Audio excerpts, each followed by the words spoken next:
2016 തുടങ്ങിയ company 2023 December 7 അക്കൗണ്ടുകൾ ഫ്രീസാകുന്നത് വരെ ആർക്കും ഒരു രൂപ പോലും കൊടുക്കാനില്ല എന്നാണ് എൻ്റെ അറിവ്.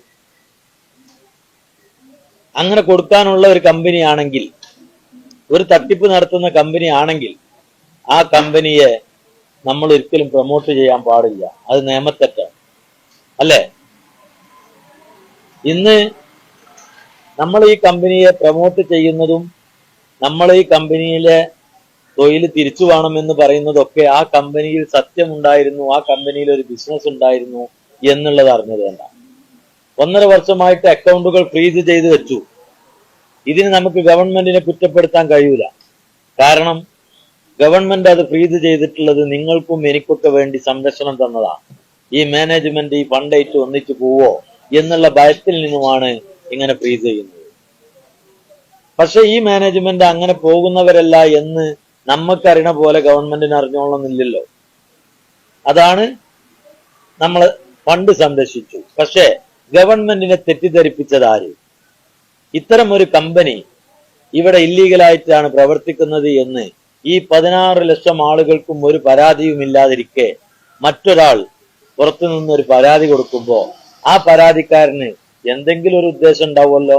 സാമൂഹിക പ്രതിബദ്ധതയുടെ പേരിലാണ് ഞങ്ങൾ ഇത്തരം മണി ചെയിൻ കമ്പനികൾ ഇവിടെ പ്രവർത്തിക്കാൻ പാടില്ല. മണി ചെയിൻ എന്നാൽ എന്താണ് എന്ന് പോലും അറിയാത്തവരാണ് മണി ചെയിൻ എന്ന് പറയുന്നത്. അപ്പൊ അവർ സാമൂഹിക പ്രതിബദ്ധതയുടെ പേരിലാണ് ഈ ഐറിച്ചിനെ എതിർത്തിരുന്നത് എങ്കിൽ എത്രയോ കമ്പനികൾ തകർന്നിട്ടില്ലേ? എത്രയോ കമ്പനികൾ ജനങ്ങളുടെ പണം നഷ്ടപ്പെടുത്തിയിട്ടില്ലേ? അവരെ കാണാതായിട്ടില്ലേ? അവർക്കൊക്കെ വേണ്ടിയിട്ട് എന്താ അവർ വാട്സപ്പ് ഗ്രൂപ്പുകളും കൂട്ടായ്മകളും ഉണ്ടാക്കാത്തത്? അപ്പൊ അവരുടെ ഉദ്ദേശം സാമൂഹിക പ്രതിബദ്ധത അല്ലല്ലോ. ഇനി അതും പോട്ടെ, കമ്പനി നിയമപരമായിട്ട് തന്നെ കേസുമായി മുന്നോട്ട് പോകുന്നു. ഹൈക്കോടതിയിൽ അതിന്റെ കാര്യങ്ങൾ നടന്നുകൊണ്ടിരിക്കുന്നു. നമ്മളുടെ വിഷയം, നമ്മൾ എന്തിന് സൊസൈറ്റി ഉണ്ടാക്കി? നമ്മളുടെ കമ്മ്യൂണിറ്റിയിലുള്ള ആളുകൾ ഒരുപാട് പ്രയാസത്തിലാണ്. ആരോട് ചോദിക്കും? എന്ന് തീരുന്നത് വരെ എത്ര പേര് നമ്മൾ ഇന്ന് പോവും? കടത്തിലും പ്രയാസത്തിലും നിൽക്കുന്ന ആളുകൾക്ക് പരസ്പരം ഒരു സഹായം ചെയ്യാൻ, നിയമോപദേശങ്ങൾ നൽകാൻ, നമുക്ക് ഒരുമിച്ച് നിൽക്കാൻ ഒരു കൂട്ടായ്മ വേണം. ആ കൂട്ടായ്മ ഐറിച്ചിന്റെ പേരിൽ പറ്റില്ല. കാരണം ഐറിച്ച് ഇങ്ങനെയുള്ള ഒരു രീതിയിൽ ഒരു കേസ് ഫേസ് ചെയ്തുകൊണ്ട് പോവാണ്. അപ്പൊ ഐറിച്ചിലെ കമ്മ്യൂണിറ്റിയെ റിവൈവ് ചെയ്തുകൊണ്ട് നമ്മളൊരു സൊസൈറ്റി രൂപീകരിക്കുക.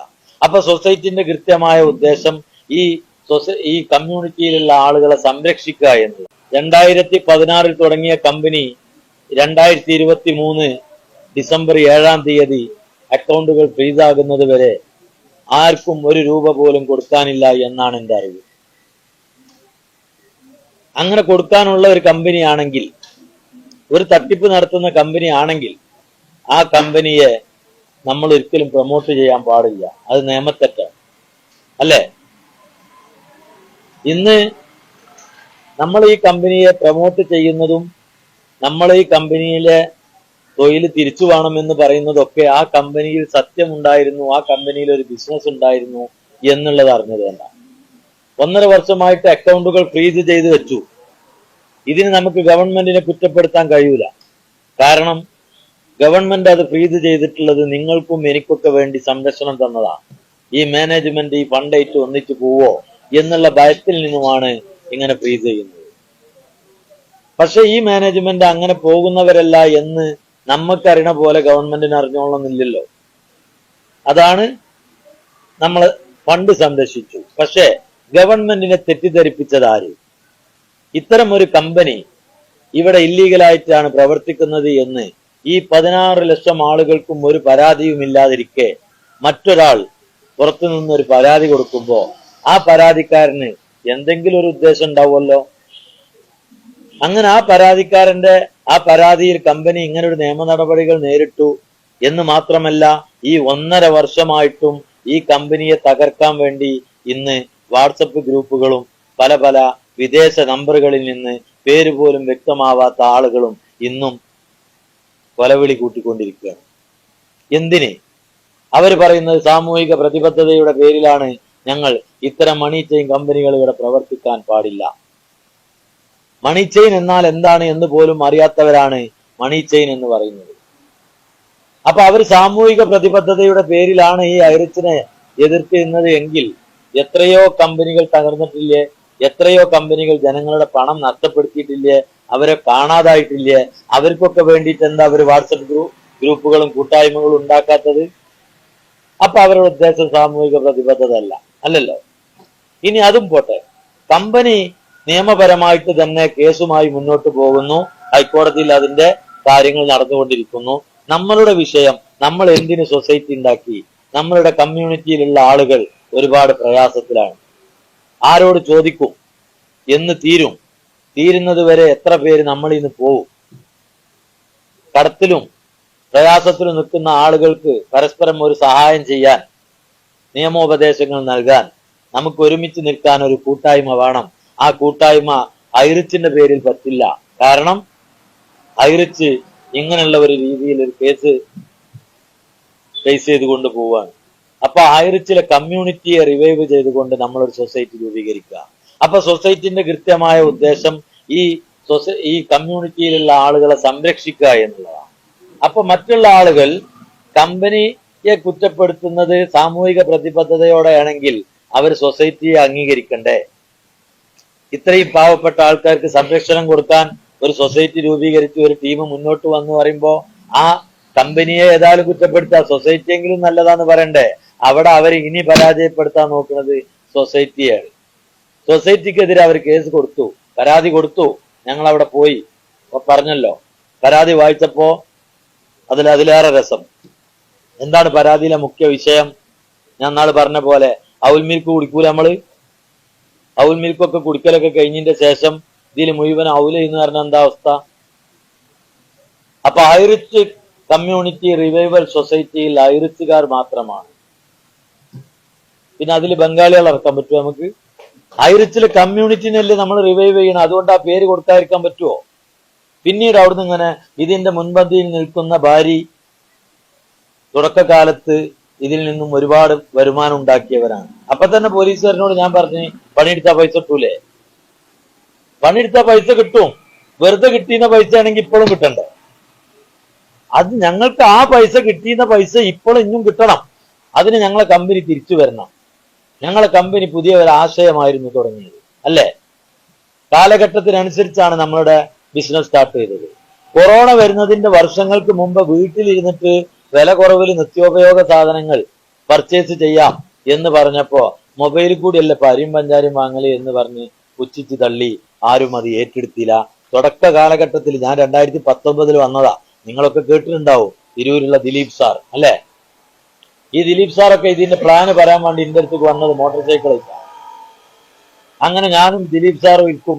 പുത്തനത്താണി എന്ന് പറഞ്ഞ സ്ഥലത്ത് ഒരു 3-4 ആളെ മീറ്റിങ്ങിന് വിളിക്കും. 3-4 ആള് വരൂല. ഞാനും ദിലീപ് സാറും ഒരു ചായയും പായമ്പൂരും കുടിച്ച് പിരിയും. ഇറ്റത്തെ മീറ്റിംഗ് കഴിഞ്ഞു. കാരണം 800 റുപ്യന്റെ ഒരു സാധനം വാങ്ങിയിട്ട് അരിയും പഞ്ചാരി വാങ്ങണ ഈ പരിപാടി, ഇതൊന്നും ഒരു ഏർപ്പാടാ. ഇതിനൊക്കെ ഒരു 10 റുപ്യ ഉരുണ്ട് പേരന്റ് ഉണ്ടായി കിട്ടല് ഏത് കാല എന്ന് പറഞ്ഞ് നമ്മളെ പുച്ഛിച്ച് തള്ളി. അങ്ങനെ ഈ കൺസെപ്റ്റിന്റെ വ്യാപ്തി എന്താണ് എന്നുള്ളത് ഒരാൾക്ക് പറഞ്ഞു കൊടുക്കാൻ പറ്റാത്ത രീതിയിലായി. പക്ഷെ കൊറോണ വന്ന സമയത്ത് എല്ലാ ആളുകളുടെയും വരുമാനം മുട്ടിയപ്പോ വീട്ടിലിരുന്നു കൊണ്ട് ബിസിനസ് ചെയ്യാൻ പറ്റുന്ന ഒരു സിസ്റ്റം ആയതുകൊണ്ട് ഐറിച്ചുകാരൊക്കെ പട്ടിണിയില്ലാതെ രക്ഷപ്പെട്ടു. അവിടെ മുതൽ ഐറിച്ചിന്റെ വളർച്ചക്ക് തുടക്കം കുറിച്ചു. കമ്പനി പോലും വിചാരിക്കാത്ത രീതിയിലേക്ക് വളർന്നു. ആ സമയത്ത് കമ്പനിയിൽ നിന്നും ഫസ്റ്റ് പർച്ചേസ് ഉൽപ്പന്നങ്ങൾ പോസ്റ്റ് വഴി അയച്ചു കൊടുക്കുമ്പോ ഇവിടെ ജോയിനിങ്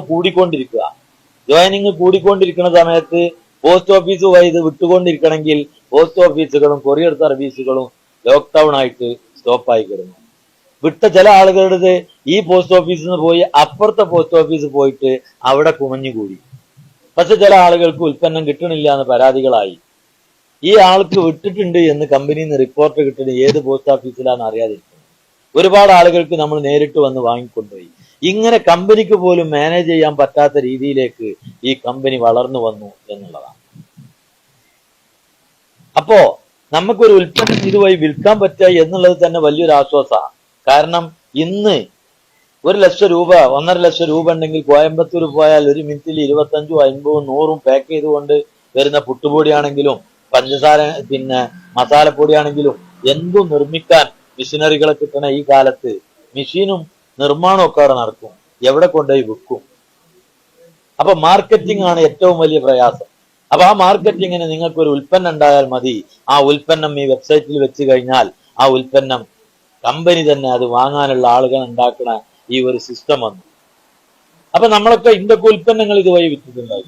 ഇനി ഉൽപ്പന്നം ഒന്നും ഇല്ലാത്തവർക്കാണെങ്കിലോ, ഈ ഇതിന്ന് എന്തെങ്കിലും ഉൽപ്പന്നം മേടിച്ചാൽ മതി എന്ന് പറഞ്ഞ് ഓനെ പരിചയപ്പെടുത്തി കൊടുക്കുമ്പോ ആ കച്ചവടത്തിൽ നിന്ന് കമ്പനിക്ക് കിട്ടുന്ന ലാഭത്തിന്റെ ഒരു വീതം നമുക്കും തന്നില്ലേ. 100 രൂപ കമ്പനിക്ക് ലാഭം കിട്ടുകയാണെങ്കിൽ 30 രൂപ കമ്പനി എടുത്തിട്ട് 70 രൂപയിലും പകുതി പൈസയും ആ വാങ്ങിയോ വീട്ടിലെത്തുമ്പോഴത്തിന് അവന്റെ വാലറ്റിലേക്ക് എത്തി. ബാക്കിയുള്ള 35 രൂപനെ 18 ലെവലിലേക്ക് കൊടുത്തു. ഇതിനാണ് ഇവർ മണി ചെയിൻ എന്ന് പറയുന്നത്, എല്ലാവർക്കും വിതരണം ചെയ്തതിനെ പറ്റി. ഈ 100 രൂപ കമ്പനിക്ക് ലാഭം കിട്ടിയപ്പോ 18 ആൾക്കും 100 ഉറുപ്പ്യ കൊടുക്കുകയാണെങ്കിലാണ് മണി ചെയിൻ അല്ലേ? ഇവിടെ ആകെ കിട്ടിയത് 100 കമ്പനിക്ക് ലാഭം. 100ന്ന് കമ്പനി എടുക്കുന്നത് 30 രൂപ, ബാക്കി 70 പകുതി 35 രൂപ പർച്ചേസ് ചെയ്തവനക്ക് കൊടുത്തു. ഇനി അവിടെ ഉള്ളത് പകുതി 35 ഉള്ളൂ. ആ 35ന്റെ 15% നിൽക്കും, അതിന്റെ മേലക്ക് 10.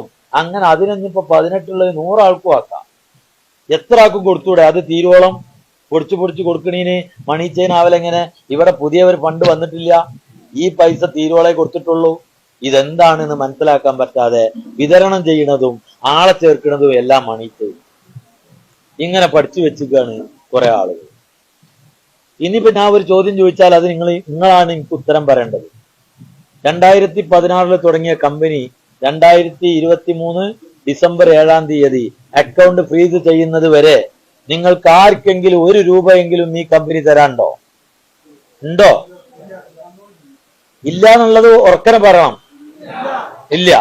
അങ്ങനെ ആർക്കെങ്കിലും 1 രൂപ ഈ 8 വർഷത്തിനുള്ളിൽ തരാനുണ്ട് എന്ന് ഒരാൾ പറയാണ്, അതിനൊരു തെളിവായിട്ട് ആ തെളിവും കിട്ടുകയാണെങ്കിൽ ഇന്ത്യൻ സൊസൈറ്റി ഇവിടെ പിരിച്ചുവിടും. അങ്ങനെ ഒരു സൊസൈറ്റി പിന്നെ ഇവിടെ ആവശ്യമില്ല. അങ്ങനത്തെ ഒരു തട്ടിപ്പ് കമ്പനി ആണെങ്കിൽ ആ കമ്പനി ഇവിടെ വളരേണ്ട ആവശ്യമില്ല. പക്ഷെ നമ്മളെ കമ്പനി കൃത്യമായിട്ട് കാര്യങ്ങൾ ചെയ്തു പോയിട്ടുണ്ട്. ഗവൺമെന്റിന് വന്നിട്ടുള്ള നഷ്ടം എത്രയാണ്? 200 കോടി രൂപയോളം ഗവൺമെന്റിലേക്ക് ടാക്സ് ഇനത്തിൽ നമ്മളെ കമ്പനി കൊടുത്തിട്ടുണ്ട്. 1.5 വർഷമായി അത് നമ്മളെ കമ്പനി ഗവൺമെന്റിന് ഈ പൈസ കിട്ടാതിരിക്കുകയാണ്. ഞാനൊരു കാർ എടുത്ത സമയത്ത് 7 ലക്ഷം രൂപയാണ് ഇന്ത്യയിൽ നിന്ന് ടാക്സ് വാങ്ങിയത്. അങ്ങനെ എത്ര ആളുകൾ വാഹനങ്ങൾ എടുത്തിട്ടുണ്ടായിരുന്നു.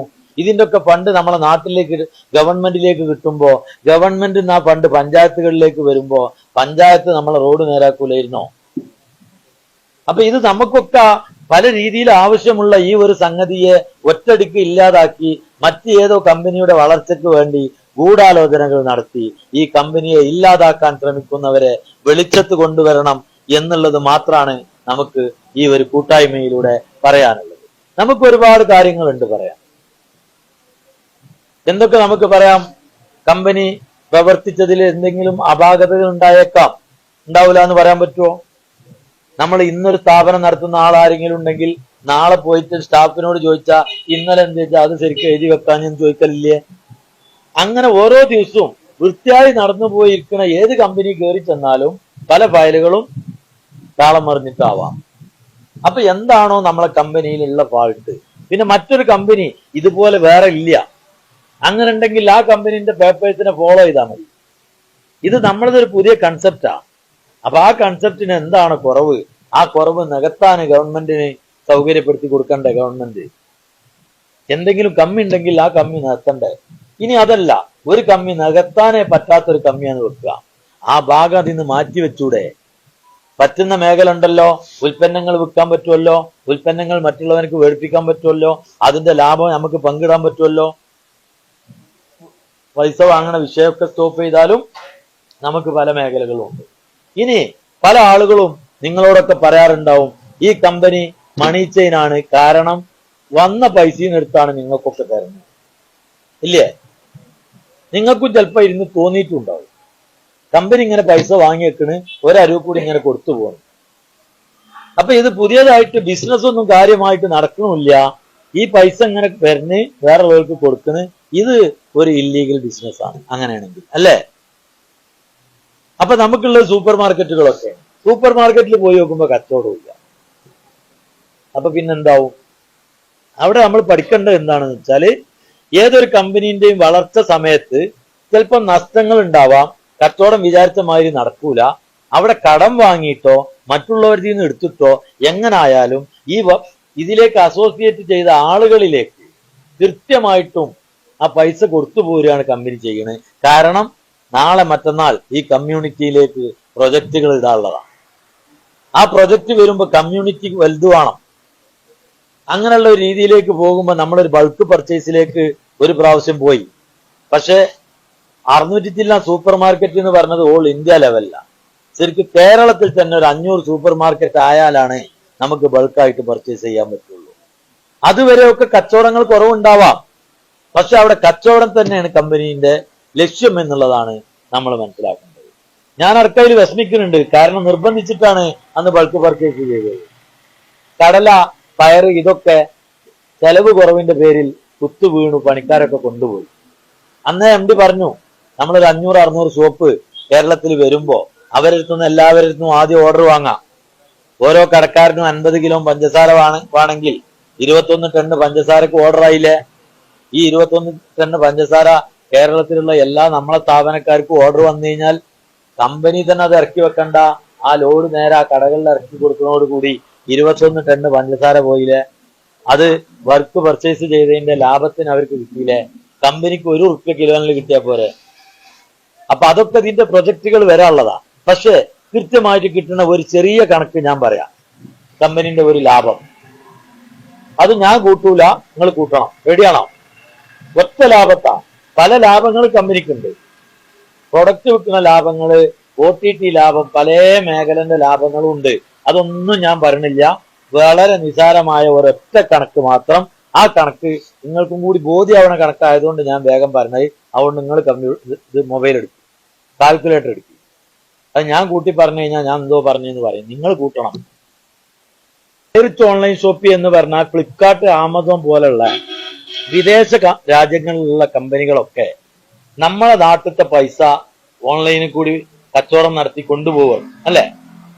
അപ്പോ മറ്റു രാജ്യങ്ങളിൽ നിന്നുള്ള പണം നമ്മളെ നാട്ടിലേക്ക് കൊണ്ടുവരാനുള്ള ഒരു സിസ്റ്റമാണ് ഐറിച്ച് ഓൺലൈൻ ഷോപ്പിന്റെ നമ്മളുടെ പ്ലാറ്റ്ഫോം. അപ്പൊ ഐറിച്ചിന്റെ ഏറ്റവും വലിയ സ്വത്ത് എന്ന് പറയുന്നത് ആ പ്ലാറ്റ്ഫോമാണ് അല്ലെ? അതിൽ ആർക്ക് വേണമെങ്കിലും ഉൽപ്പന്നം വെക്കാം, അത് വിൽക്കാം, അത് വാങ്ങാം, മറ്റുള്ളവരെ കൊണ്ട് വാങ്ങിപ്പിക്കാം, എല്ലാം ചെയ്യാം. അപ്പോ 15 ലക്ഷം രൂപക്ക് വരെ ഇലക്ട്രോണിക്സ് ഉപകരണങ്ങൾ എല്ലാ മാസവും ഈ പ്ലാറ്റ്ഫോമിലൂടെ വിൽക്കുന്ന തയ്യൽ ഏജൻസി ടാക്സും ബില്ലും അടക്കം നമ്മളെ കയ്യിലുണ്ട്. ഒരാൾ വിറ്റ കണക്കാ. ഇങ്ങനെ ഇതിലൂടെ വിൽക്കുന്ന ആളുകളാണെങ്കിലും മറ്റുള്ളവരെ കൊണ്ട് വാങ്ങിപ്പിക്കുമ്പോൾ പ്രോഫിറ്റ് കിട്ടുന്ന ആളുകളാണെങ്കിലും വരുമാനം വാങ്ങുന്ന ആളുകളില്ലേ, ഈ വരുമാനം വാങ്ങുന്ന ആൾക്കാർക്കാരും കറണ്ട് ബില്ല് അടക്കണ്ട, വാടക കൊടുക്കണ്ട, സ്റ്റാഫിന് ശമ്പളം കൊടുക്കണ്ട, കച്ചവടം അവിടെ ഇങ്ങനെ നടക്കും അല്ലെ? അതാണല്ലോ ഈ പ്ലാറ്റ്ഫോമുകളുടെ ഗുണം. അപ്പൊ വരുമാനം കിട്ടുന്ന ആളുകളെല്ലാം 6 മാസം കൂടുമ്പോ 500 രൂപ പ്ലാറ്റ്ഫോം ഫീ അടക്കണം കമ്പനിക്ക്. എല്ലാവരും അടക്കണം എന്ന് പറഞ്ഞില്ല. വരുമാനം കിട്ടുന്നവർ, വരുമാനം കിട്ടുന്നവരും അല്ലാത്തവരുമായിട്ട് 1,80,00,000 ഐഡികളുണ്ട്. നമ്മൾ മദർ ഐഡികളായ 16 ലക്ഷം നമ്മൾ എപ്പോഴും ഇപ്പോ കാൽക്കുലേറ്റ് ചെയ്യുന്നുള്ളൂ. ഈ 16 ലക്ഷം ആളുകളും 6 മാസം കൂടുമ്പോ ആ പ്ലാറ്റ്ഫോമിലേക്ക് 500 രൂപ അടക്കണമെങ്കിൽ 16 ലക്ഷം ഇൻറ്റു 500 എത്രയാണ്? നിങ്ങൾ പറയും.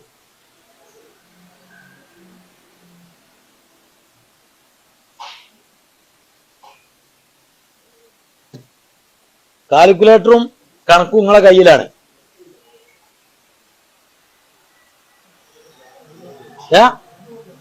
800 ലക്ഷം എന്ന് പറയുന്ന ഒരാള് 80 കോടി, 800 കോടി, 800 ലക്ഷം 80 കോടിയാ. അപ്പൊ 80 കോടി, അതന്നല്ല 80 കോടി. അപ്പൊ 80 കോടി, 8 കോടി, 800 കോടി അല്ലേ? ചുരുക്കി പറഞ്ഞാൽ ഈ ഐറിച്ച് മണി ചെയിനാണ് ലാഭമില്ലാത്ത കമ്പനിയാണെന്ന് പറഞ്ഞ് ആ കമ്പനിന്റെ നിസാരമായ ഒരു കണക്ക് കൂട്ടിയിട്ട് കാൽക്കുലേറ്ററിൽ നെക്കിയിട്ട് 0 എത്ര എന്നുള്ളത് പോലും എണ്ണാൻ പറ്റാതെ കുടുങ്ങിപ്പോയ ഈ അവസ്ഥയിൽ ഇരിക്കണ നിങ്ങളടിയിൽ ഈ കമ്പനി പ്രോഫിറ്റ് ഉണ്ടാവൂലേ? നിങ്ങൾ പറയും. 6 മാസം കൂടുമ്പോ 80 കോടിന്ന് ഞാൻ ചുരുക്കിട്ട് തന്നെ കണക്കൂട്ടാ.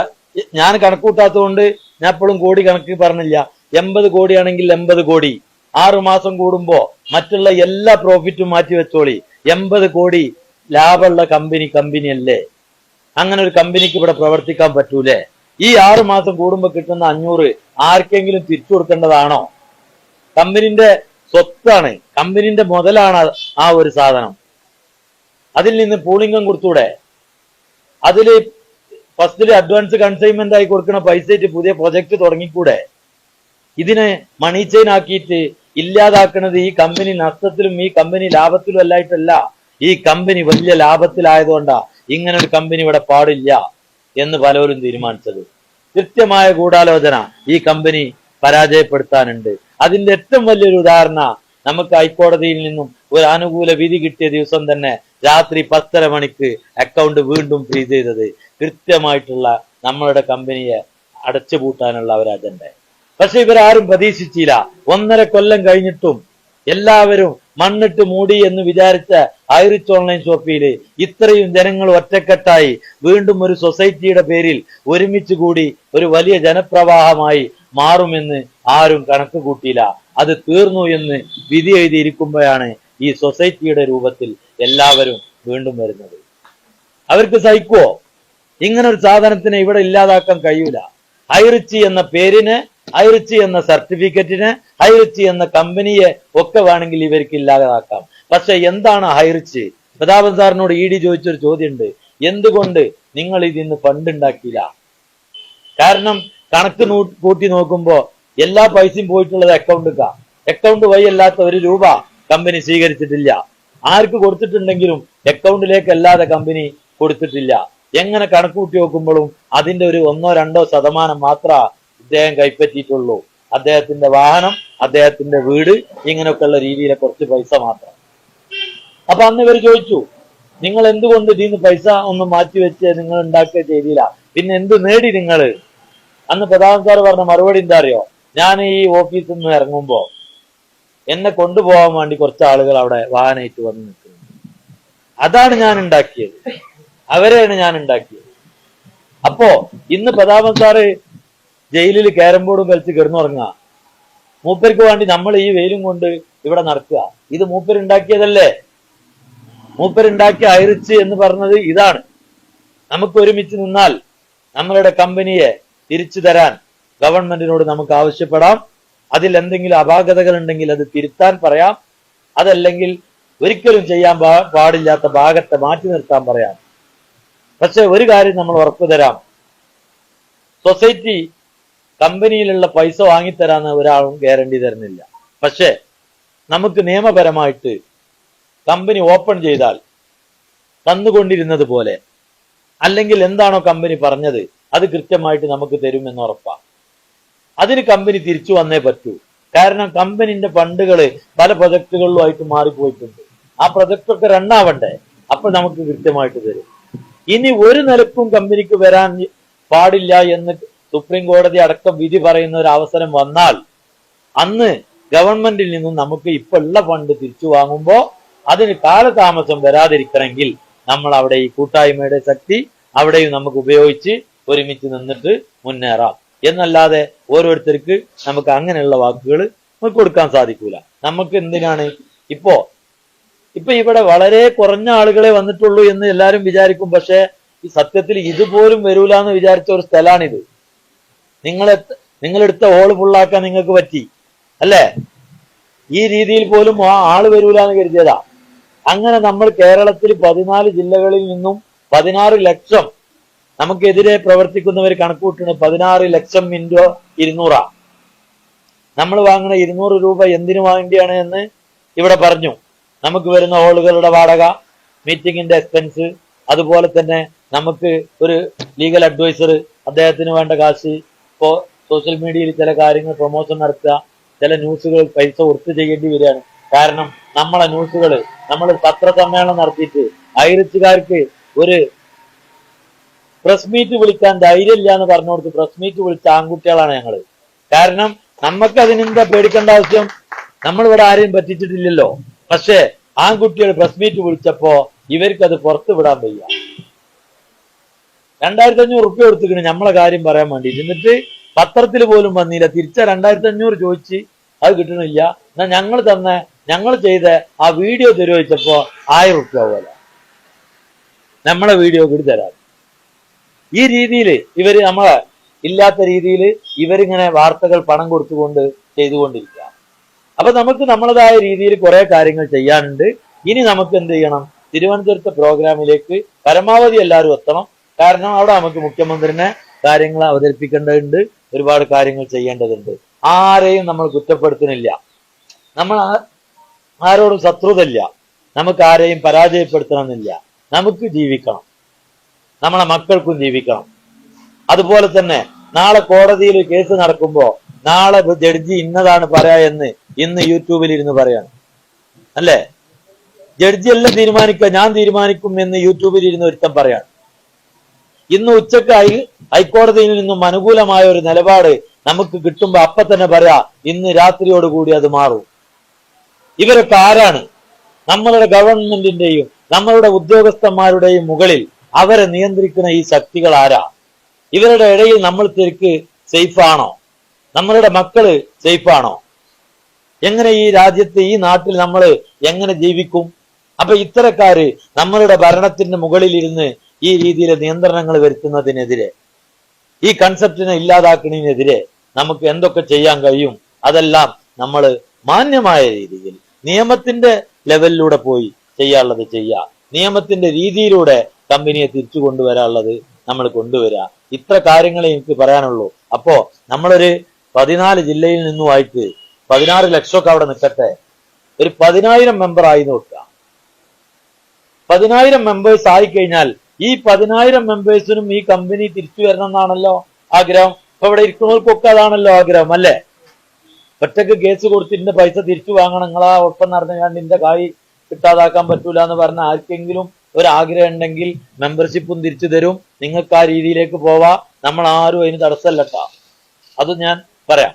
അപ്പോ കൃത്യമായിട്ടും 10,000 മെമ്പേഴ്സ് ആയിക്കഴിഞ്ഞാൽ നമ്മുടെ കൂട്ടത്തിൽപ്പെട്ട ഒരാൾക്ക് ഒരു ജപ്തി നടപടി വന്നു എന്ന് വെക്കുക. എല്ലാവരും ലോണിലൊക്കെ അല്ലേ?